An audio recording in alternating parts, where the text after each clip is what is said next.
सभापती महोदय, कृपया 3 मिनट का समय मत्स्यपालन, पशुपालन आणि दुग्ध व्यवसाय मंत्रालयाच्या अनुदानाच्या मागणीवर चर्चा करण्यासाठी मी उभा आहे. सभापती महोदय, महाराष्ट्रातील दूध उत्पादक शेतकऱ्याच्या व्यथा या चर्चेच्या माध्यमातून मला केंद्र सरकारच्या लक्षात आणून द्यायच्यात. सभापती महोदय, महाराष्ट्रातील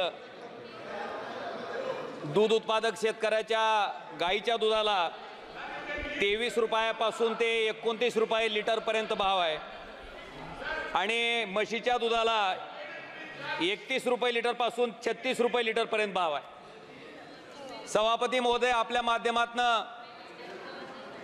आणि हे दूध उत्पादन करण्यासाठी जी त्या ठिकाणी खाद्य पशुखाद्य त्या ठिकाणी शेतकऱ्याला आवश्यक आहे, त्याच्यामध्ये पशुखाद्याचा 50 किलोचं पोतं 1750 रुपयाला, सरकी पेंडीचं पोतं जर घेतलं 50 किलोचं तर 1550 पासून ते 1650 रुपयापर्यंत आणि खापरी पेंडीचं पोतं 3000 रुपयापासून ते 3500 रुपयापर्यंत.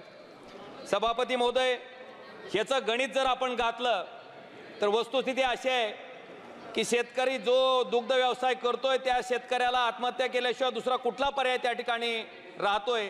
मला वाटतं याचा विचार आता केंद्र सरकारनं करणं गरजेचं आहे.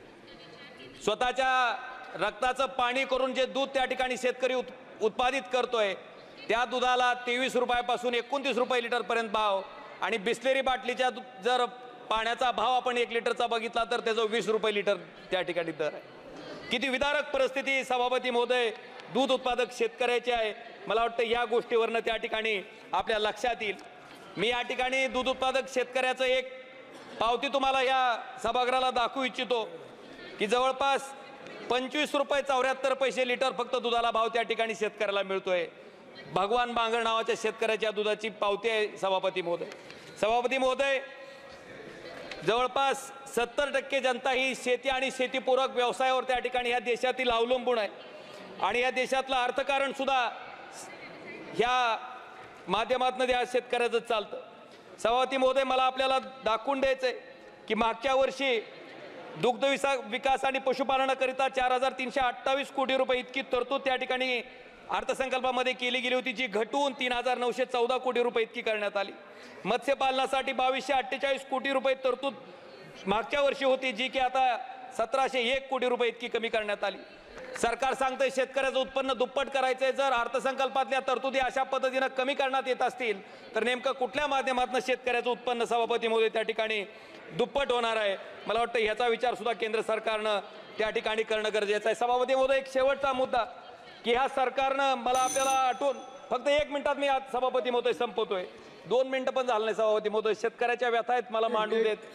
सभापती महोदय, मला आपल्याला लक्षात आणून द्यायचं आहे की युपीए सरकारच्या काळामध्ये 72,000 कोटीमध्ये शेतकऱ्याचं कर्जमाफ पूर्ण भारत देशातलं त्या ठिकाणी झालं होतं. मला आपल्याला लक्षात आणून द्यायचं आहे की जवळपास या सरकारमध्ये 16 लाख कोटी रुपयाचं कर्ज मोठ्या उद्योगपतीचं माफ केलं गेलं. मला वाटते 22 वेळेस आमच्या सर्वसामान्य शेतकऱ्याचं देशातल्या कर्ज माफ करता आलं असतं, पण सभापती महोदय एकदाही शेतकऱ्याचं कर्ज त्या ठिकाणी माफ केलं गेलं नाही. पण मोठ्या उद्योगपतीचं मात्र त्या ठिकाणी 16 लाख कोटी रुपयाचं कर्ज या ठिकाणी माफ केलं गेलंय. मला वाटतं ही दुर्दैवाची गोष्ट आहे. ज्या देशातील 70% लोक शेती आणि शेतीपूरक व्यवसायावर अवलंबून आहेत त्या देशामध्ये जर शेतकऱ्याच्या बाबतीत अशा पद्धतीचं धोरण केंद्र सरकार अवलंबत असेल तर ही अतिशय खेदाची बाब आहे. माझी आपल्या माध्यमातून केंद्र सरकारला विनंती आहे की या ठिकाणी दूध उत्पादक शेतकऱ्याला दिलासा देण्याच्या बाबतीत केंद्र सरकारनं ठोस पावलं उचलावी ही मागणी मी आपल्या माध्यमातून केंद्र सरकारकडे करतो. धन्यवाद सभापती महोदय. धन्यवाद.